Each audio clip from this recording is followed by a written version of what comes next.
nasıl yapacağını, burayı nasıl kamufle edeceklerini yaparken Benicio del Toro'nun evine gidiyoruz ve orada şarj Faşistiz diyor etmeye ve başlıyor. bitiyor. Biz hemen inanıyoruz. Sanki bizim Gidelim, hayalimizi bilmem ne. bırakıyorlarmış İlk telefonla gibi. konuştuğu adama diyor ki gerizekalı diyor, bu kim Sen sen kim, biliyor sen biliyor musun musun? diyor. Sen Bu hemen hayırdır, bağırıyor kimle orada, işte priz var mı, prize nereye takabilirim falan filan, priz buluyor, priz. Herkese merhaba, bu hafta Ayşem'le Ne İzlediğin yeni bölümüne hepiniz hoş geldiniz. Hoş geldiniz. Nasılsın Evra Ayşem Savaşçı? Sesimle geldim. Aynen, sesin çok güzel bir translate olmuş. Artık oraya bir tane dublaj yaparsın. Aynen. Elimden geldiği Yaparız. kadar. Yine şanslısın, az konuşacağım. Neden az konuşacağım? Ne bileyim, bazen durduramıyorsun ya beni. Hayır canım, sen konuş istediğin kadar. Ne yapalım? Bugün de hastasın yani. Ne olacak? Olabilir şeyler. Kıştayız. Salgın çok var. Evet. Etrafta insanlar birbirlerine mikrop yapıyorlar. Bulaştırıyorlar. Toplu taşıma kullanan insanlar Evet. sonuçta. Güvenli alanımız, arabamız yok. Evet. Yani yapacağımız bir şey yok. Hastalanacağız. Yer Sosyal bir gelecek. varlık olarak. Aynen. Kah Virüslerle. öksüreceğiz, kah sesimiz gidecek, kah o olacak, kah bu. Allah'tan oyun oynamıyorsun bu sezon. Oyun oynasa Ayşem inanılmaz zor olurdu. Hallederdik bir için. şekilde ya. Yani mikrofon gerekirdi herhalde. Nasıl Galiba. bir şekilde halledecektik onu da bilemiyorum. Galiba, bilmiyorum. Evet. Aynen. Ne izledik Orçun? Ne izledik? One Battle After Another. Evet. Savaş üstüne savaş filmiyle karşınızdayız efendim. Aynen. Önce adaylıklarını mı söyleyeyim, direkt konusuna mı geçelim? Hadi adaylıklarını söyle bakalım. Kendisinin tam 12 dalda adaylığı var. Oscar ödül törenlerinde. En iyi film, en iyi yönetmen, en iyi erkek oyuncu. Evet, DiCaprio. Sorry, yazdığımda okuyamamışım. DiCaprio yazmamışım ki zaten. Neyse. En iyi yardımcı erkek oyuncu. Bunu okey, Benicio del Toro. En iyi yardımcı kadın oyuncu Teyana Taylor. Uyarlama senaryo, bir kitaptan uyarlandığı için. Görüntü yönetmenliğinde aday, kurguda aday, prodüksiyon tasarımında aday, en iyi oyuncu seçiminde aday, özgün Cast. müzik ve Seste. seste aday. Bayağı da varmış 12 ha. adaylığı var filmin. İyi. Güzel. Filmimizin yönetmeni Paul Thomas Anderson. Senaryosunda da Paul Thomas Anderson'la Thomas Pynchon herhalde böyle Pynchon. okunuyor. Öyle bir şey. Çok beklendi bu film. Herhangi bir şeyde duyduğum kadarıyla festivallerde festivallerle açılış yapmadı. Direkt vizyona girerek açılış yaptı. Evet, Ön direkt gösterimi, Oscar'a oynadılar. Oscar'a. Bu bizim yönetmenimiz Paul Thomas Anderson'ın bir roman olan Vineland'in uyarlamak istiyor ve One Battle After Another filmini uyarlıyor. Aynen. Ee, Film devrimcilerle, evet, açılıyor. devrimcilik yapan bir ekiple açılıyor. DiCaprio ile Teyana Taylor çifti French 75, neyse French demeyeyim bari o zaman, 75 Türkçe söyleyeceksem. French 75 diyeyim. Neyse Frans 75 demiyorlar Frans mıydı? 75. Frans 75 gibi bir Grubun ismi. Onun eylemler yapıyorlar. Evet. Amaçları işte sömürü, göç, kadın hakları, kadın hakları, farklı renkli insanların yaşayabilmesi, mültecilere Evet. destek, mülteci kamplarına giriş. Çeşitli bu şekillerde siyasi olarak bir var oluyorlar ve herkese de isimlerini tek tek söylüyorlar. İşte grubun ismini söylüyorlar, sorumluluk alıyorlar. Ve yani DiCaprio'nun partneri bayağı böyle isyankar, asi, işte aman tanrım onu da yaparım, bunu da yapalım. Devrimcilerim zaten DiCaprio'yu da o tavlıyor falan. Evet. Hani. DiCaprio ile birlikte bir mülteci kampını basıyorlar. Mültecileri oradan uzaklaştırıyorlar, onlara özgürlük veriyorlar. Ve o dönemde bizim karakterimiz Perfidia karakteri de DiCaprio'nun sevgilisi olan Champagne'le orada karşılaşıyor. Champagne bir albay. Champagne'i gördükleri anda açılış çok güzel. Açıldığı an onun şapkasını ve silahını çalıyor ve diyor ki dikleştir. erekte olmasını sağlıyor. Erekte Aynen. olduğu şekilde onu mülteci insanların yaptıkları bir kafese koyuyorlar ve mülteci insanları kaçırıyorlar. Sonra arkalarında havai fişekler patlıyor vesaire. Genelde insanları öldürmemek üzerine. Çeşitli devlet kurumlarında patlatmalar yapılıyor. Onlar da kapandıktan sonra oluyor. Yalnız şey çok komik değil mi? Adamın o ondan etkilenmesi, o Evet. andan, o güç gösterisinden böyle bir anda şey olması, anlamaması ve sonra kadının da ona böyle bir Kur kur yapması. yapması falan. Böyle bayağı bir şey, adam da çok etkileniyor oradan çıkarken ve o şekilde çıkıyorlar oradan, yani böyle enteresan bir şey oluyor orada. Elektriklenme. Elektrik oluyor. Eros orada da çalışıyor. Bırakmıyor orada. Sonra oradan çıkartırken oradan bir daha seni göreceğim. Ben zannetmiyorum beni görebileceğini diyor kadın. Görüşürüz diyor adam da. Adamla görüşürüz diyor ve adamları takibe alıyor. Aynen. Adalet Bakanlığı'na mı girdiklerinde, adliyeye girdiklerinde içerideki işte bomba vesaire yerleştirirken kadınlar tuvaletinde Şampen bu kadınla karşı karşıya geliyor. Evet. Senden şapkamı ve silahımı istiyorum diyor. Şu tarihte randevulaşıyorlar. Saat Ve 11'de gel diyor. ve o akşam birlikte oluyorlar. Evet. Sonra e, DiCaprio ve Tayana birlikte bir evde yaşıyorlar. Tayana'nın ailesiyle birlikte yaşıyorlar ve DiCaprio'nun Tayana'nın devrimci hareketlerini, gücünü, e, dürtüsel hareket yapmalarını ve ailesinin onu etkileyeceğini düşünüyor. Sen onun yanında ne kadar durabilirsin? Bizim Dur. karakterimiz. Bu French 75'in adliyeye girdikleri bir anda tuvaletlere bomba yerleştirmeye Evet. çalışıyorlar. Kız Şampen de onu takip ettiği için albay kadınla karşı karşıya geliyor.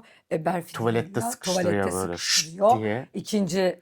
elektriklenme. Zıt diye. Sende emanetlerim var, benim şapkamı ve silahımı getir diyor. Aynen. Otel odasında buluşuyorlar. Otel odasında buluştuğunda birlikte oluyorlar. Aynen. Ve Şampen sizin gibi devrimci siyahi kadınlara karşı bizim libidomuz yüksektir diyor. Severiz diyor. Sizlerle Severiz birlikte diyor, olmayı, gel fantazilerimizde sizleri yaşatıyoruz diyor. Ama kadın bu durumdan pişman. Sonra DiCaprio'yla da birlikte Kadın oluyorlar. pişman mı? Çıkarken Sonradan yüzü asıktı. Ben oradan dolayı dedim niye yani. bir sırıtıyor da hafiften, şöyle bir fırlama sırıtması vardı sanki. Ama devrimci ya. İşte yani İşte teori ve evet. pratik sallanıyor. Aynen, sallanıyor, doğru. Çünkü adam tamamen bir faşist. Aynen. Adam tamamıyla işte Irkçı, saf ırk, üstün saf ırk. ırk, Amerikan, hani böyle, yani çok değişik bir şeyi var adamın. Sadece beyaz falan filan böyle şeyleri var. Sonra gel zaman git zaman Berfi hamile kalıyor ve hamile kaldıktan sonra Leozo depresyonuna giriyor. O işte artık Leonardo DiCaprio'nun onu hoşlanmadığını, ona artık eskisi kadar ilgi göstermediğiyle ilgili yakınıyor. Bununla ilgili tartışmaları var. DiCaprio sürekli kızıyla birlikte bir kızları oluyor. Kızıyla birlikte onu koruyor, kolluyor. Ve kız artık yeter, artık ben anne değilim, ben devrimciyim deyip bir banka soymaya başlıyorlar, Evet. organize ediyorlar. O banka eyleminin de başında o var. O sırada bir tane güvenlik görevlisinin silah çektiğini görüyor ve güvenlik görevlisini uyarıyor. Güvenlik görevlisi hareket ediyor ve vuruyor. O öldürüldükten sonra olay iyice sarpa sarıyor. Hı hı. Herkes başka bir yere dağılıyor. Arabalarla kaçıyorlar. Berfidia da yakalanıyor. Ve tanık koruma programını alıyor. Evet. Örgüt içindekilerin ispiyonlaması karşılığıyla onu tanık koruma programına alıyorlar. Tabii albay geliyor o esnada. Albay onu Ben diyor seni ki, kurtarabilirim ama tek şartım var. İsimleri bana vereceksin diyor albay. o da hemen çözülüyor. O da hemen çözüyor. Çok enteresan ama yani orada bir kafamda oturmayan bir şey var. O kadar hani örgütü destekleyen, örgütü koruyan, örgüt için sürekli eylem yapan ve aşırı cesur davranan her şeyde. Yani çok cesur bir kadın ve örgütteki üyeler de o kadına hep öyle diyor. Hani hiç şeyleri yok. Ama bir anda kadın işte ömür boyu hapise girmek ya da işte onunla yargılandığını öğrenince ve albay da ona gelince hemen tamam diyor yani. Ne olacağını bilmiyordu demek ki yakalandığında. Herhalde belki de kızı için mi, ama kızı da işte yani çocuğu da işte olmuş oluyor falan filan, neyse.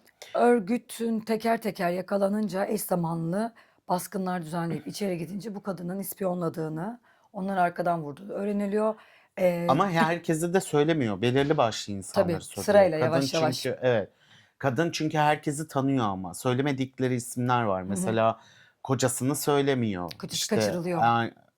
nereye kaçır? Kocasına başka bir şey veriyor. Örgütteki bu ulaşım şeylerini işte kimlik, sahte kimlik, sahte pasaport, araba bulan şeyleri apar topar kaldırılıyor. Yani ne Ha, olacağı evet. belli olmadığı için panik haldeler. Ve Gidiyorlar. onlar da başka bir şehre, bir kasabaya yerleşiyorlar. Aynen. Orada yerleşiyor. Ve onlara bir tane mıknatıs veriyor. Bu kızında duracak, bu da sende duracak. Birbirinize 100 metre yaklaştığınızda birbirinizle etkileşim sağlanacaklar. Aynen. Hiçbir şekilde cep telefonu olmayacak gibi kaçak olarak yaşamanın neler olduğunu söylüyor. Belirli başlı kuralları kuralları var. şey oluyor. Bu esnada da kadın komutanın evine gidiyor. Albayın Albay ona ayrı bir ev albayın tutuyorlar. evinde böyle bir ev tutuyorlar. Albayın evinde bekliyor kadın. Onu görüyoruz böyle camda beklerken. Sonra albay eve geliyor. İşte Albay eve geldikten sonra kapıyı kimse açmıyor. Elinde de bir demet çiçek. albay ne zaman eve geliyor? Ne zaman geliyor? Şöyle albayın bu başarılarından dolayı mültecilere karşı, beyaz evet. olmayanlara karşı, saf ırka karşı sürdürmüş olduğu mücadele ve cinayetlerine karşı bir kapalı örgütün tekrar kabul edilebileceğini söylüyor. Davet ediliyor. Bu kapalı bir örgüt de neydi dur? Noel Maceracıları Kulübü. Alıyorlar. Sen bizim kulübümüze girebilirsin. O hemen ondan sonra değildi Biri galiba. oradan Kadın biri gittikten sonra yapıyordu onu. çiçekle gidiyor mutlu haberi vermek için sanki ben öyle hatırlıyorum. Hayır. Şimdi bu örgütü çökerttiği için ve çoğunu hapse gönderdiği için albaya devlet yani o polisler, örgüt işte devletin Şey örgütü veriyor. ödül veriyor, madalya veriyor. Doğru madalya Ve veriyorlar. sen bizim için çok ünlü bir örgütü çökerttin. İşte Amerika'ya hizmet sağladın ve bu yüzden seni ödüllendiriyoruz diyor. Onur ödülü gibi bir şey Plaket veriyorlar. veriyorlar, Bir doğru. plaket veriyorlar ve bir madalyon veriyorlar. Adam da bu mutluluğu heyecanla bu heyecanı paylaşmak için kadının yanına gidiyor. Eve gidiyor bir çiçekle. Ondan sonra kapıyı tıklatıyor falan. Kapı açılmıyor falan. Gidiyor sonra bir tane Balyoz gibi bir şey balyoz alıyor. alıyor. Tak diye kapıyı bir şey yapıyor. Kapı açılıyor evde kimse yok. Bir tane not kağıdı. Bu vajina Diyor sana ki bir daha açılmayacak. bu vajina sana açılamaz diyor. Açılamaz diyor. Aynen. Ondan sonra kabul etmez içim diyor yani. Adam yıkılıyor falan aşk yüzünü böyle büyük bir dram falan filan orada. Sonra adam ondan şey yaptıktan sonra örgüte gidiyor. Christmas şeyine. Noel. Noel neydi örgütün ismi? Noel Maceracıları Kulübü diye bir kulüpten. Noel Maceracıları Kulübü diye bir ırkçıların böyle kulübüne şey yapıyor. İşte başvurmak istiyor. İlk görüşme çok komik. Ya aşırı komik. İşte başka bir ırkla bir cinsel birlikteliğin olduğuya kadar soruyorlar. Tabii aynı şekilde.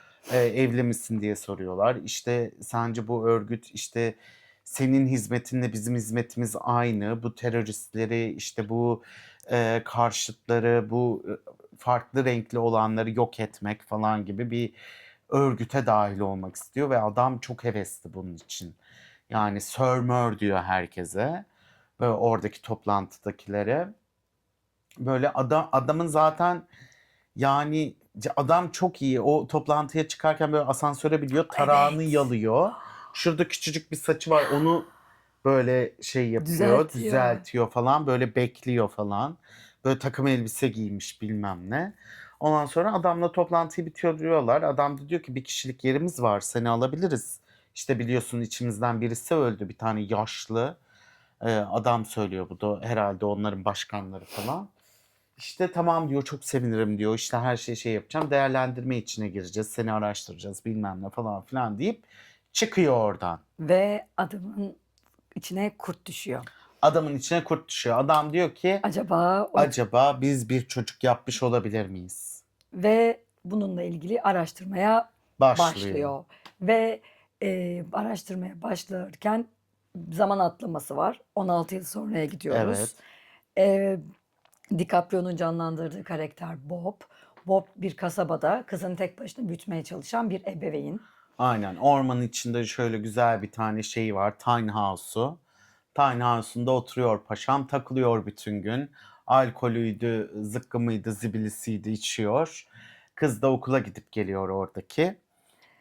Kız çok tatlı olmuş ama yani kız çok güzel bir kız olmuş böyle. Tam bir melez, güzel tatlı bir melez olmuş. Hatta okuldan ebeveyn olarak çağrılıyor. Kızının başarılarından söz ediyorlar. Tam bir lider. Aynen. Sınavları çok iyi geçiyor. Arkadaşlarıyla konuşmaları, başarıları yani hem yanlarında hem değil. Övüyorlar kızlarını. Bu arada karate öğreniyor. Karate hocası da Benicio del Toro. Evet, Sensei deniyor Benicio del Toro'ya. aynen. Başarılı DiCaprio birden ağlamaya başlıyor. Öğretmenin Öğretmeninin karşısında.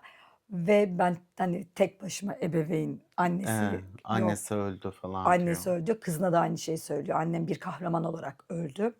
Tam bunlar işte 16 yaşında kız. Lisenin ertesi gün şeyi var. Dansı var. Dansla ilgili hazırlıklar yaparken bizim Şampen'de bunların izini buluyor. İzini bulmak için örgüt üyelerinden birilerini de öldürüyorlar bu arada. Hala yaşayan ve oradaki irtibatı sağlayan ve onların hangi kasabada yaşadığını öğreniyorlar. Helikopterle gerçekten eş zamanlı baskın yapıyorlar. Adamın bulunduğu evi buluyorlar. Kızın okuduğu okula gidiyorlar. Ve kızın okuduğu okulda kız bir gün tuvaletteyken örgütten biri geliyor. Diyor ki kız bu arada tuvaletteyken babasının paranoyak olduğunu, örgütü inanmadığını ve yanında taşıdığı bir tane magnetik bir şey var örgütün herhangi bir yanına geldiğinde. O yeşil ışık yanmaya başlıyor ve karşısına örgütten bir kadınla karşılaşıyor. Şifre Söylüyorlar. Kız da o zaman kızı kaçırıp kurtarıyorlar. Kız da böyle yapıyor. Babam bunu söyleyen birini duyarsan hemen kendi canını ona emanet et. Hiçbir şey düşünme. Ne derse onu yap dedi diyor tuvalette. Kadın diyor ki cep telefonun yanında mı diyor. Kız da diyor ki yok diyor benim cep telefonum diyor. Tamam diyor seni buradan götürmem lazım diyor. Bu arada balodalar lisenin dans günü var. O gün işte dans günündeler falan. Sonra bunlar tam böyle giderken örgütten minibüse atıyorlar kızı götürüyorlar. Ve polis basıyor bir anda okulu. Evet. Okulu polis basıyor. Yani bizim basıyor. Şampen'in ekibi basıyor. İşte hemen araştırmalar yapıyorlar bilmem ne o kim bu kim neredeler bilmem ne işte küçücük çocukları sorguluyorlar falan. Ondan sonra oradan cep telefonu olduğunu öğreniyorlar. Evet ama biraz zor oynuyor. Reddediyorlar. Non-binary bir tane arkadaşları var. O işte dayanamıyor. Hello Kitty diye kayıtlı diyor. Telefonu nasıl olamaz falan filan diye bayağı asubay sorguluyor. Saçmalamayın. Ergen kızın telefonu mu olmazmış? Böyle saçmalık mı olur falan filan derken. Sonra işte söylüyor Hello Kitty diye kayıtlı. Kızın çat diye telefonuna mesaj geliyor. O örgüt üyesi öğreniyor. Hani cep telefonun yoktu diyor. İşte niye ben sana güvendim bilmem ne falan filan diye atıyor ve kızın koordinatlarını buluyorlar. Kuzeye doğru ilerliyor diye. Bu esnada kasabada polis bir liseyi bastı diye kasabada isyan çıkıyor. Polis nasıl liseyi basar diye insanlar sokaklara dökülüyor bilmem ne. Sonra göçmenlerin olduğu kasaba. Evet, göçmenlerin olduğu kasaba olduğu için bayağı sokağa dökülüyorlar. Bob bu esnada evden kaçıyor ve kızını aramaya gidiyor çünkü artık her şeyi öğrenmiş vaziyette. Ve eş zamanlı Bob'un evine de baskın oluyor. Bob'u bulamıyorlar. Yatağın altında bir tane tünel buluyorlar. Bir bakıyorlar tünel gidiyor. Oraya bir tane göz yaşartıcı gaz atılıyor. Gaz diyor hemen diyor atıyor onu. O gazı ben de biliyorum. Ondan sonra gaz gelince Bob hızlanıyor falan filan. Sonra dışarı çıkıyor 2 gözü yanıyor. Canımın benim.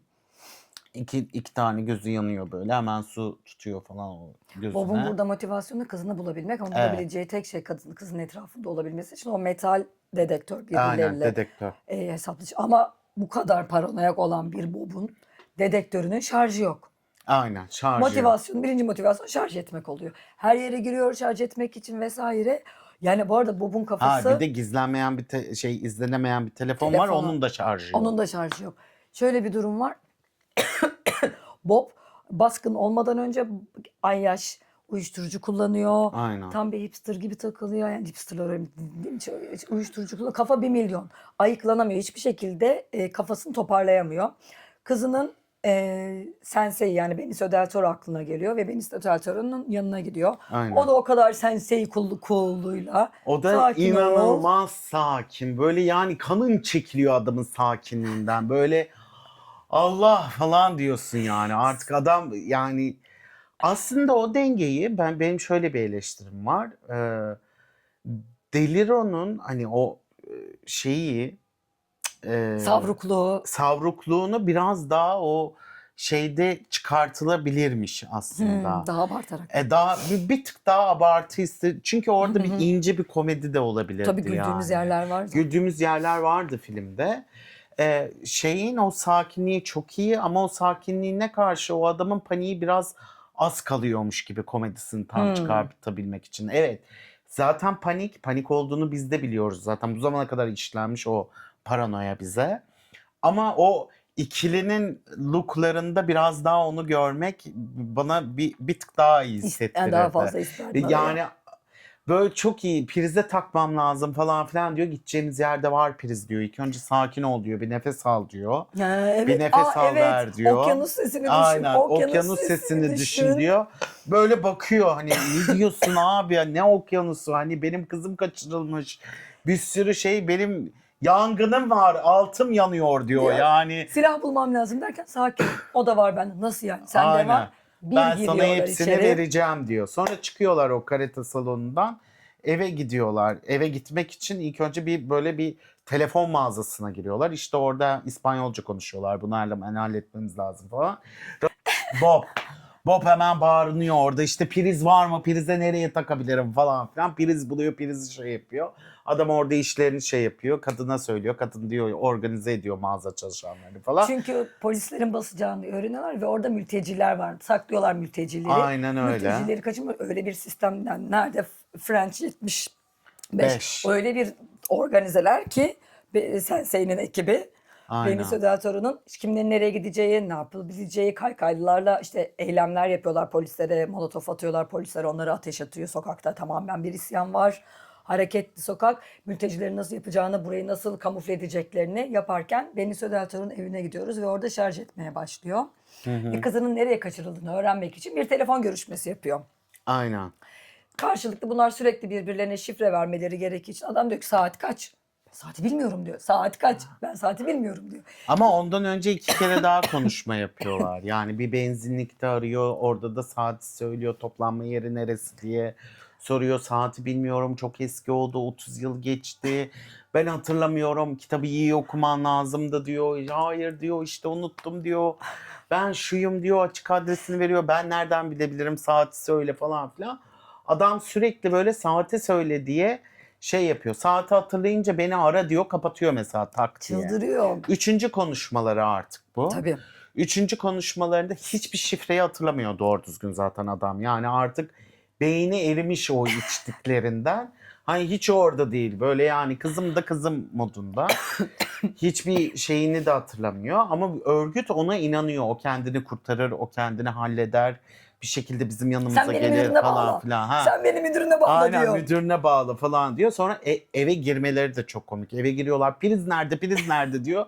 Dur diyor benim odamda diyor. Odan nerede falan dur diyor. Evle tanıştır diyor. Oralar Herkese çok komik. tanıştırıyor. Herkesle tanıştırıyor falan. O da orada mı falan dur diyor geliyoruz diyor. İşte orayı tanıştırıyor falan. Çünkü Benicio del Toro o kadar emin ki buradan kaçacağız ve kızını bulacağız. Aynen. Yani o kadar sakin ki adam. Sonra Bob böyle aranırken falan filan en son burası mı senin odan diyor yani en son 3. yere geliyorlar falan. Evet orası diyor açıyor falan hani bakınıyor bulamıyor. Koltuğun yanında diyor hemen koltuğun yanına gidiyor prize şey yapıyor bekliyor böyle büyük bir sabırsızlıkta yani.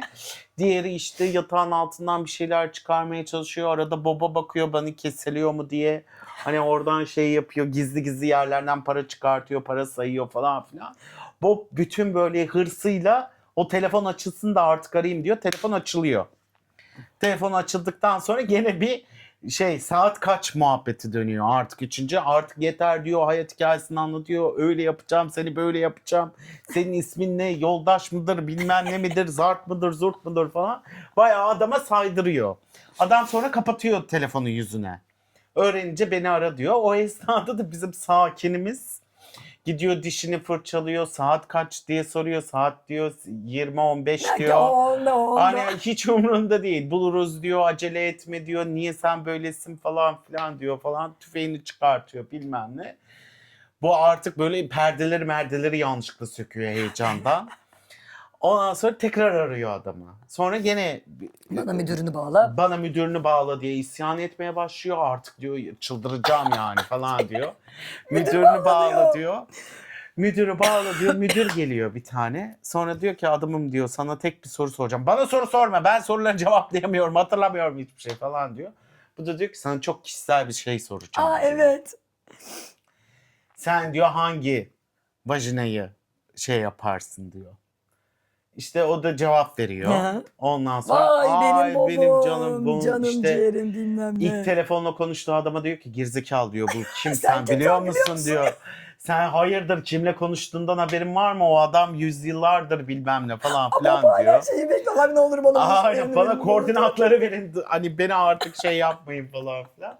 O da diyor ki ver diyor koordinatları. Ama önce hemen özür dile. alıyorum. Aynen. Doğru düzgün özür dile. Özür dilerim. Gerçekten özür dile. Koordinat. Aynen. Özür dile. Koordinat diye bağırıyor yani adam orada şey en sonunda veriyorlar Ve koordinatları. buluşma yeri neresi? Rahibeler. Bir dağın ucundaki Aynen. rahibelerin olduğu bir manastır. Manastırı koordinatını veriyor. Sonra onlar polisler gelmeye başlayınca Beni Sötaltör'e başka bir insanlarla birlikte olması gerektiğini öğrenince kaykaylı gençleri diyor ki bunu kaçırın. Aynen bunu Onlara hadi emanet götürün ediyor. diyor. Onlara emanet. Tüfeğimi de al diyor götür bunu diyor. Çatılardan zıplarken çatır çutur DiCaprio çatıdan çatıya zıplayamıyor. Düşüyor. Düşüyor Ve tekrar polis kalkıyor. elektrikle ve bunu gözaltına alıyor. Ha evet. Yakalandı. Zaten koşamıyor böyle falan Pil filan. bitmiş. Cart diye 16 yıl düşüyor. oturmakla. Ağaca takılıp düşüyor bir de. Ağaca takılıp düşüyor. Çocuklar da böyle hani geri dönemezler artık. Zaten isyan var kasabada yani. Bütün sokaklar Molotov kokteylleri bilmem neler falan filan havada uçuşuyor falan. Sonra polis buna elektrik şok veriyor. Alıyor. Bob hafıza kaybı yaşadığını Söylüyor. söylüyor. Hatırlamıyor. Petre'ye bağlıyor bir anda. Sen kimsin, o musun, bu musun, bilmem ne misin falan filan bilmem ne. Nezarethanede gözaltına alınıyor. Nezarethanede işte bunu götürecekler artık bir yere. Sonra diyorlar ki alalım işte bunu şey yapalım. Sensei'ye haber gidiyor. Sensei bunların örgütünden bir kadını buluyor. Karşılıklı konuşmaları var. Sen şeker hastasıymışsın. Bugün insülin almadın. İnsülini her gün alman Her gerekiyor gün alman diyor. gerekiyor. Duruyor böyle anlamıyor. Hala hafıza kaybı falan. Bob diyor. Aha. Bunlar beni Aynen. kaçıracak. Bob deyince hemen anlıyor. Sonra diyor ki tamam diyor. Evet ben diyor şeker hastasıyım bacım. Hemen ikna oldum diyor. İnsülin alamadım diyor. Hastaneye sevk ediyorlar bunu. Oradan kaçırıyorlar. Sensei arabasına atıyor. Al diyor bu tabanca diyor. Tabancanı veriyor. Aynen. Tüfek de değil o. Bir tane şeyde Headshot olan bir şey o. Ne o? ama bir müzik kutusunun içerisinde. Evet. Bir şey içerisinde. Zaten bu arada bizim Bob'umuz evde tamamen bir Big Lebowski filmindeki ahbap gibi röpte şambırı, pijaması ve saçlar başlar dağınık bir şekilde tuhaf bir sırt çantasıyla ortalarda dolanan meczup gibi dolanıyor. Aynen öyle. Bana Tam onu hippie gibi yani. Bana onu hatırlattı. Ondan sonra bunlar arabayla giderken bunlar bira da içiyorlar böyle. Tabii Benicio del Toro biracı. Aynen bira içiyorlar falan. Tam böyle polisin yanından geçiyorlar. Bizim Bob böyle eli ağzında ne yapıyorsun diyor indirsene diyor. Polis görüyor hop böyle yakıyor sirenleri. Ondan sonra şey yapıyor. Ne yapacağız öyle oldu böyle oldu. Baba diyor ki atla. Sen diyor camdan atlayacaksın diyor. O da diyor ki nasıl yani atlayacaksın ben buradan dönünce sen 1-2-3 diyeceğim atlayacaksın falan. Tamam diyor atlarım diyor tüfeği alıyor bilmem ne falan filan. Tam böyle camın yerine geliyorlar dönüyorlar. Aha atlayamıyor. Böyle kala kalıyor en sonunda adam iti veriyor onu. Düşüyor o da böyle. Ondan sonra böyle şey oluyor falan filan. Sonra oradan kaçıyor o. Sonra işte Araba çalıyor bir tane araba çalıyor hurda. Ha, bir tane araba Hurdayla çalıyor. Hurdayla Manastır'a gidiyor doğru gitmeye manastıra başlıyor. doğru. Bizim şampenimiz durur Durur mu? mu? Albay aldı sinyali. Manastır oralarda bir esnafla konuştular. Manastır olduğunu öğrendiler. Bu arada manastırda bizim kızımız Villa annesinin ispiyoncu olduğunu ve hiç kimsenin onu orada sevmediğini fark ediyor. Öğreniyor. Bu işi yapacaksın, şu işi yapacaksın diye kız ne yapacağını da bilmiyor, ne edeceğini bilmiyor. Sonra onu oraya getiren kadınla konuşma yaparken kadın diyor ki 1 dakika diyor ve etraf polisler basıyor. Aynen. O kızı kaçırıyorlar. Şampenle karşılıklı oturuyor ibadethanede. Bu arada manastırda ot yetiştiriyor. Uyuşturucu ot yetiştiriyorlar. Aynen. Ve onun ticaretini yapıyorlar orada da. Manastırdaki kadınlar da bununla tanınıyor kasabada. Sonra kızın ne olduğunu anlamıyor. Sen kimsin, ne değilsin. İlk defa Şampen'le karşılaşıyor. Şampen de diyor ki önüne bir tane şey koyuyor. Ağzını açıyor. Oradan bir tane Tükürük tükürük alıyor. alıyor. Kendisinden DNA tükürük test alıyor. makinesi yapıyor. Diyor ki buradan diyor 2 şansımız var. Eğer bunlar düz çizgiye gelirse vay haline. Eğer Gelmezse de ne yaparsan bay bay diyor. Serbestsin diyor. Bekliyor Şampen bütün erkekleriyle. Öyle. Bu arada ırkçı kulübümüz Noel kulübü. Kendilerine de Noel diyorlar, inanılmaz.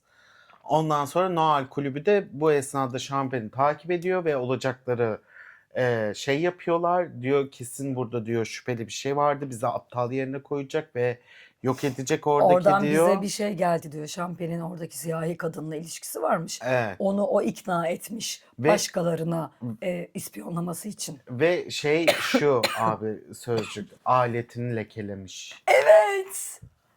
Yani inanılmaz. Pallus her yerde. A- Pallus her yerde. Aletini lekelemiş. Ya sözcük bu.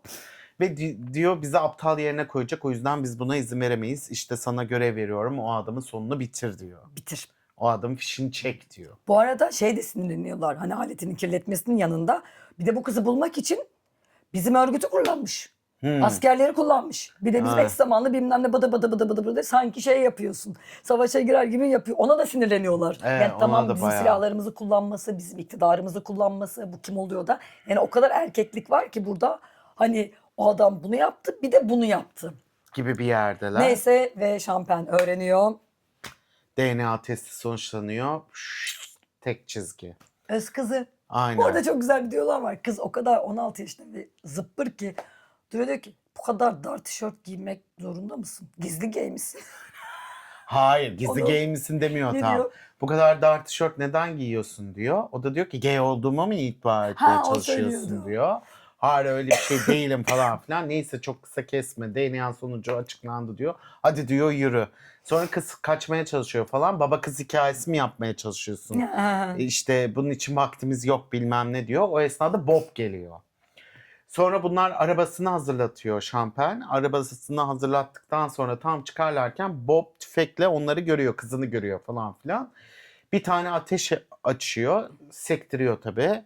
Ondan sonra arabaya biniyorlar, gidiyorlar. Uslu kız ol kız. Bu arada çok işte biraz terbiyeli ol, bilmem ne ol, onu ol, bunu ol, bilmem ne bir sürü şey söylüyor. İşte kız diyor ki sen benim babam değilsin bilmem ne falan filan. Arabayla gidiyor bunlar. Sonra Bob da bunların peşlerinden gidiyor. Bir araba var. Bob külüstür bir arabayla gittiği için tabii adamın o jipine yapamıyor, ayak uyduramıyor yani. Ondan sonra adam bir yerden biriyle buluşuyor. Yok edici diyelim biz ona. Ondan sonra beyaz bir arabayla diyor ki ben çocuk öldürmem diyor. O çocuk işte çok kötü bir çocuk gibi düşünme onu diyor. O diyor bayağı suçlu diyor, bir sürü pisliği var bilmem Sana ne bir falan günlük bilmem filan kaç diye. günlük para veririm bunu Sana öldürmen 2 için. katını veririm, öyle veririm, böyle veririm diyor. O da diyor ki sen neden temizlemiyorsun diyor. Ben çok yoğunum, benim işlerim var diyor. Kızı teslim ediyor. Ama diyor ki ben öldürmem. Kızı öldürecek bir yer var, oraya götürürüm. Hani öldürme Onlar parayı kat halleder para diyor. alırım diyor. Aynen. Kızı O götürüyor da oraya ne bırakıyor. istersen vereceğim diyor. Sonra adam alıyor, götürüyor beyaz arabasıyla bir yere. İşte böyle bir kasaba, yani böyle bir sahilde bir Gibi, yere götürüyor. Bir balıkçı yeri gibi. Adam da diyor ki getirdim mi getirdim işte bilmem ne. Bakıyor kıza böyle. Kız kaçmaya çalışıyor. Kızı sandalyeye bağlıyor sonra. Sonra adam arabaya geri dönüyor. Adam arabaya geri dönerken biri daha geliyor. Kız anlıyor öldürüleceğini bu arada. Çünkü bir tane de sandal hazırlanıyor o esnada. İşte adam orada bir vicdan düşünüyor. Bir muhasebeye düşüyor yani vicdanı ile ilgili. Arabayı çalıştırırken. Arabayı tam böyle çalıştırdı. Vazgeçiyor. Adam geri dönüyor. Bam bam bam bam herkesi vuruyor o esnada. Kızı öldürecek herkes. Aynen yok oluyor ve kız kaçıyor oradan. Kız kaçarken de arabaya gidiyor. Arabayı çalıştırmaya çalışıyor. Araba çalışmıyor. Kız geri dönüyor. Ulan biri var mı bilmem ne. Cesetin içinden arabanın anahtarını alıyor. Kız ama yani böyle ekstra bir hakikaten anası gibi. Anası babası gibi. Aynen anası babası gibi. Sonra alıyor arabayı çalıştırıyor götürüyor falan gidiyor. Kız beyaz bir arabayla gidiyor. Bu esnada bizim Şampeni, albayı. şampenimiz, albayımız geri dönerken bir tane yanına bir Mustang uğruyor. Beyaz Evet. bir Mustang. Mavi Mavi pardon Mustang. beyaz değil. Beyaz olan kızdaydı. kızdaydı. Ondan sonra mavi Mustang'ine şey yapıyor. Ne var diyor pislik diyor. Camını aç diyor. Camın önünde pompalı tüfekle bir vuruyor. Araba Adamın takla suratı atıyor. dağılıyor. Ondan sonra Bob gidiyor. Bob görüyor duman çıktığını. Ana diyor öldüler diyor bilmem Kızım ne diyor içindeydi, falan eyvah, filan. Kızım içindeydi diyor. İniyor hemen oradan. Bakıyor kız yok. Adam da orada ölü gibi duruyor Tabii. görüyor. Hemen atlıyor arabaya başka bir yere gidiyor. Bu arada bunları bu ırkı temizleyecek olan bu Noel gözaltındakilerin öldürmekle görevli adam bu sefer kızın peşine düşüyor. Evet. Kız da beyaz arabasıyla gidiyor ve dakikalarca süren bir kovalama. Aynen. O. O esnada kız işte fark ediyor bunun takip ettiğini Evet. bilmem ne. Çok güzel bir Ee, sahneydi ya. Evet çok güzel bir sahne. Böyle Yokuş şeyli böyle bombeli yani yollar böyle bir görüyorsun bir görmüyorsun falan. Kız zeki bir kız aynı zamanda. Kız sonra bir tane şeyi Yokuştan yukarı çıkıyor. yokuştan Tam yukarı- yokuşun aşağı ineceği yere arabasını park ediyor. Elinde bir Kenara silah var. çekiliyor. Kenara geçiliyor. Kenarda pusuya yatıyor. Arkasından onu takip eden Mustang örgütteki Mustang geldiği an çat küt diye diye- giriyor arabaya. Ve Görmüyor çünkü arabayı. kız da ateş edip onu öldürüyor. İşte arabadan şeyden iniyor arabadan ateş edip onu öldürüyor. Bu esnada Bob geliyor. Hı. Bob diyor ki Bob da tüfeğiyle birlikte ne oldu bilmem ne falan filan işte o mudur bu mudur. Kız bu arada şifreyi söylüyor Mustang indiği zaman. Hani belki benim kurtarıcımdır diye. Adam anlamadım ne demek istiyorsun dediği anda vuruyor. Sonra Bob indiği zaman böyle görüş alanına giriyor. İşte kız tekrardan söylüyor. Bob da diyor ki benim babanım diyor. Kız tekrardan söylüyor. Sonra tamam evet işte Şifreyi hatırladı şükür. aynen şifreyi hatırlıyor. Şifreyi söylüyor falan. Kız rahatlıyor baba diyor. Birlikte olup arabaya binip gidiyorlar. Mevzu bitiyor. Aynen. Sensei ne yaptı acaba? Ha? Sensei ne yaptı acaba? Acaba bilmiyoruz. Sonra kıza 2 yıldır sakladığı bir mektubu veriyor eve geldiğinde. Aynen. Annesinin ona yazdığı bir mektup. Mektubun ayrıntılarını hatırlamıyorum. Hiç umarım iyisindir, mutlusundur. Ben senden çok uzaktayım ama hayattayım diye. Ondan sonra kız hiç sorgulamıyor babası ona niye hani ispiyoncu olduğunu, grev kırıcı neyse o annesinin niye öyle olduğunu sormuyor. Ve bizim kızımız da artık cep telefonları kullanılıyor. Serbest cep telefonuyla başka örgütlere, eylemlerde şey olmaya başladı. Destek oluyorlar falan. Ve haberlerde işte ya da mesaj geliyor. Bu şu saatte şurada eylem var diyor. Ben gidiyorum nereye eyleme dikkat et ederim. Bob aşırı Aşırı rahat. rahat. Kendini selfie Selfie çekmeye çekiyor, çalışıyor telefonu falan öğrenmiş, filan. kullanmayı öğrenmiş. Aynen bir tane Akıllı şey telefonuyla almışlar. birlikte. iPhone almışlar onu çekmeye çalışıyor. Tamam tersiyle flaşlı çeksen de olur diyor falan. Sonra abi bizim şey çıkıyor. Ha, Adam o kan reva içinde yüzü patlamış içinde o yolda yürürken yokuştan görüyoruz. yürüyoruz yani. İnanılmaz adam Robocop gibi ölmüyor. Sonra adam iyileşiyor falan gene bu Noel grubuna gidiyor. Adam hiçbir şeye ayıkmıyor yani. İnanılmaz bir tip. Yani çok ilginç. Sanki hiç peşinden koşmamışlar, etmemişler gibi. Sanki hiç onlar yapmamış gibi şüphelenmiyor. Yüzüme kim sıktı diye bir insan bir düşünür ya. Çünkü kendini o erkeklik söylemiyle, o kaba diliyle karşılarındakinin etkileyeceğini düşünüyor. Evet. Çünkü karşı tarafta yapılan işte herhangi bir yerde bir çocuğun evlenmemişsin şunu bu var mı diyor. Bize anlatacağım bir olay var mı diyor. Anlatayım diyor. Aynen gidiyor Ben- görüşmeye, toplantıya. Ben öyle üstün bir insanım ki hem zekiyim Hem hem beden olarak güçlüyüm. güçlüyüm. Çok iyi bir savaş neferiyim. Albayım, şöyleyim, böyleyim. Bana Benden- ters tecavüz ettiler diyor. Benden yararlanmak istediler diyor. Benim sıvımı istedi. Aynen benim sıvımı aldılar diyor. Şey gibi ya bizim neydi? Uzaylılar benim şeylerimi çalmak için Erol bir şey. Bir sanatçımız vardı ya saksı mıyım ben diye bağıran. Ha, Erol Büyükburç. Ha Onu da uzaylılar çalmak istemişti. Uzaylılar birlikte oluyordu onunla da üremek için, o kadar hani yetenek ve şey olduğu Unik bir için. insan olduğu için Aynen. kendisi eşsiz. Bu şeyimizde de demek ki bir saatten sonra öyle gidiyor yani. Hani Herhalde. öyle şey oluyor. Bu da işte hani diyor ki benim işte çalmak ister, ters ilişki nasıl yani bilmem ne falan filan. Tamam diyorlar, sen çık bekle bizi diyorlar. Odan bu diyor, odalarına Ha, götürüyor. ya sonra geliyor, kabul Hı edildin hı diyor. hı. Adam çok seviniyor. Sonra senin odana göstereceğiz diyor. Odan burası, ev gibi kullanabilirsin burayı. Burası senin yaşam alanın olsun diyor. 55 numaralı diyor. Aa diyor, anahtarı burada biraz dinlen diyor. Anahtarı unutmuşum diyor. Gideyim alayım diyor. Kapıyı kapatıyor. Havalandırmadan zehirliyorlar ve ölüyor. En öldürüyorlar. sonunda ölüyor adam yani. Sonunda öldürüyorlar adamı. İnanılmaz Robocop adam. gibi çıkıyor ortaya. Aynen, sonunda da işte böyle bir çöp arıtma şeyine atıp Yakıyorlar. yakıyorlar adamı. Ya Champagne'in karakteri o kadar klişe ki. Toplantılarda ya zaten askeri kıyafeti var. Bir de normal hayatta işte ödül alırken ya da bu insanlarla ilk başta seni ekibimize alabiliriz diye toplantıya gittiğinde, 3. toplantıya gittiğinde bir klasik bir şey vardır ya. Evet. İş hayatına başlayanların giydiği kıyafet. Camel rengi pantolon, bu Dockers tarzı, üzerine mavi gömlek, lacivert ceket Ve ve kravat. bordo kravat. O yani onunla birlikteler. Tabii Onlara adam giriyor. adam bir de yani çok gidik. Kafada gidik Gidik, tamamen adam. gidik. Yani yürüyemiyor, edemiyor. Tabii. Yani artık yarı yüzün yok. Sen hala neden o kulübe girmek istiyorsun Ama ya? onun için bir gurur. Savaşırken alınan yaralar. Yani Champagne'de direkt olarak yani o e, asla ona yetmiyor bulunduğu pozisyon erkek Aynen. olmak için. Yani Daha sürekli fazlasına yükselmek, daha ihtiyacı var. fazlasına ihtiyacı var. Aynen söylediğin gibi. Yani erkekteki imkansız iktidar gibi bir şey vardı ya, o olmuyor zaten işte, ama günün sonunda kirli Aynen. alet. Kirli aletiyle ölmüş oluyor. Evet. Yani onlara göre. Çünkü o girmek istediği yer, artık sen kirlendin diyorlar. Evet.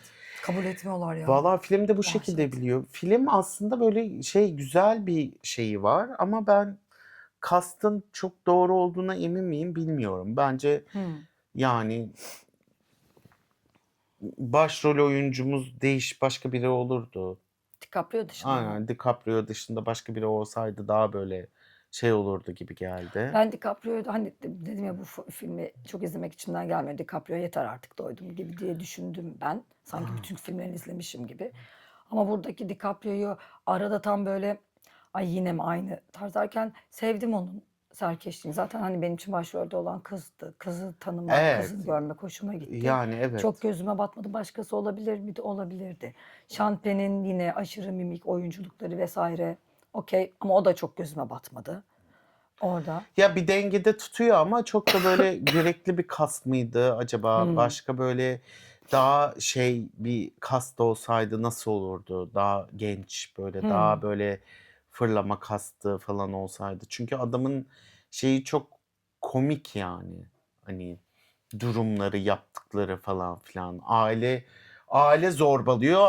Adam orada şey hani o iplememeyi, o şey yapmamayı başka bir dille de anlatabilirdi gibi. Oyunculuğu biraz bana böyle bir şey gibi geldi. Yönetmen böyle oynatmıştı. Evet, belki daha de önce. yönetmenin tercihidir. Onu hani çok şey yapamam. Devrimci olması tabii hepimizin gönlünü, mülteci şeyi olması hepimizin gönlüne bir artı bir yer koyuyor. Ama faşist tarafı biraz daha hani faşizanlığını tam olarak şey Her şey gösterebilirlerdi bir gibi havada değil geliyor. mi Evet. orada? Yani faşist taraf biraz havada kalıyormuş. Sadece biz faşistiz diyor ve bitiyor. Biz hemen inanıyoruz. Sanki bizim hayalimize bırakıyorlarmış gibi onların yaptıkları işkenceleri ya da başka bir şeyleri. Hani devrimcilerin gördüğü işkenceyi anlatırken ya da devrimcilerin mücadele ettiği şeyleri anlatırken eş zamanlı hikaye oradan da yürüyebilirlerdi. Sadece kampın başında bekleyen ve bir kulübün işte faşist kulübünü destekleyen bir şeylerin olduğunu değil. Evet, kendi ırk kendi ırk diyeceğim de kendi görüşten olan insanı bile yok edebiliyorlar. Evet, böyle bir faşizanlar. Bu noktayı anlayabiliyoruz ama bunlar başka türlü şekillerde de ilerleyebiliyorlardır diye düşünüyorum. özellikle. Bunları biraz gösterselerdi. Biraz daha yani bir de film 2 saat 40 dakika. Evet. Yani film hakikaten böyle uzun. Ama bu uzunluk sana seyir halinde batmıyor. Akıp gidiyor. Bir akışkanlığı var. Matematiği çok iyi. O şeyden işte müziklerdi, Müzikler çok görüntüler etkiliydi falan. filmde. Evet Ben çok çok etkilendim. etkili. Sürekli alttan gelen bir müzik var. Duygunu belli ediyor yani. Radiohead'in Aynen. bas gitaristini müzikte ismi o. Johnny Greenwood. Radiohead'in bas gitaristi yapmış müzikleri. Müzikler tam yani bir şey olduğunda filmden koptu. 2 saat 40 dakika benim için çok uzun bir süre. Yaptığında müzikle tekrar giriyorsun. Müziği duyabiliyorsun. Müzikle filmin bir aksi enstrümanı bir kişi karakteri Tabii gibi tabii. olmuş. Eğlenceliyle sağlanmış. Yani duygu için sana tam olarak veriyor Evet, o zaten. müzik olmasaydı boşta kalacak Aynen. sahneler vardı. Orada işte bir ergenin işte ergenin oradaki şeyi ne? Çok düzgün bir çocuk. Ergen var ama ergenlik sorunları, baba ben senin bakıcılığını yapmak durumunda değilim diyen. Evet. Ebeveyni biraz tartışmış orada. Ebeveynlik. Annenin olsa da işte ben anne olmak istemiyorum. Arzulanan bir kadın olmak istiyorum. Kadının da libidosu çok yüksek ve arzulanmayı çok isteyen bir kadın. E, Onu o şekilde göster. Yani her yerlerde aktif. Yani oradaki şiddeti, cinsel hayatındaki şiddeti olumsuz bir yerden söylemiyorum. Zorbalı, özgürlüğün peşinde koşması. Aynen. Ama siz tam olarak ne istiyorsunuz? Mültecileri serbest bırakmak istiyorsunuz, tutmasınlar ama bunun mottosu ne? Aynen. Orada bir şey kalmış. Benicio del Toro'nun Sense8'i oradaki örgüt tamamen oturmuş bir örgüt. Bu kadar oturmuş bir örgütün karşısında French 75 çok kaldı, zayıf bir örgüt kaldı. Aynen. Teker teker söküldü oradan. Yine bir şekilde kurtardılar kızı. Mesela cep telefonunun o yaşta bir kızın elinde cep telefonu olması. Hani o yola çıksınlar diye, cep telefonuyla olsunlar diye çok şey var. Eğlenceli bir filmdi. Yönetmenin espri anlayışını, yönetmenin Sevdim. güldürme şeylerini hoşuma gitti. Ben Aynen. onun Netflix'te bir film vardı. Onu izlemiştim. Hatırlamıyorum. Neyse. Oradaki onun ayrı bir şeyi var. Kara mizahı, absürtlüğü var. O filmde güzel geçmiş. Spielberg ve Martin Scorsese en iyi film olarak düşünmüş. Çok hoşlarına gitmişler. Amerikan sinemasındaki en iyi filmlerden bir tanesi olarak göklere çıkarmışlar. Ama hani referans noktaları ne onu hani film izledik geldik burada konuşuyoruz ona bakamadım. Eğlenceli bir filmdi. Gençler iyiydi. İşte ne bileyim ona kadar saymak. Ona kadar sayma burada değil. Orada rüzgar vardı. Gitti kafa gitti. Tamam. Oksijen O zaman alamıyorum. kapatalım. Çünkü ellerinize sağlık. Ben Efendim, çok severek teşekkür izlediğim bir ederiz. şey. Romanı okumadım bilmiyorum. Ben de romanı okumadım. Filmden yola çıkarak filmi yorumluyoruz sadece şu an. Evet. Bizi izlediğiniz için teşekkür ederiz. Bu haftalık bu kadar. Abone olmayı unutmayın. Like atmayı unutmayın. Teşekkürler. Yorumlarınızı yapın. Hoşça kalın. Görüşürüz.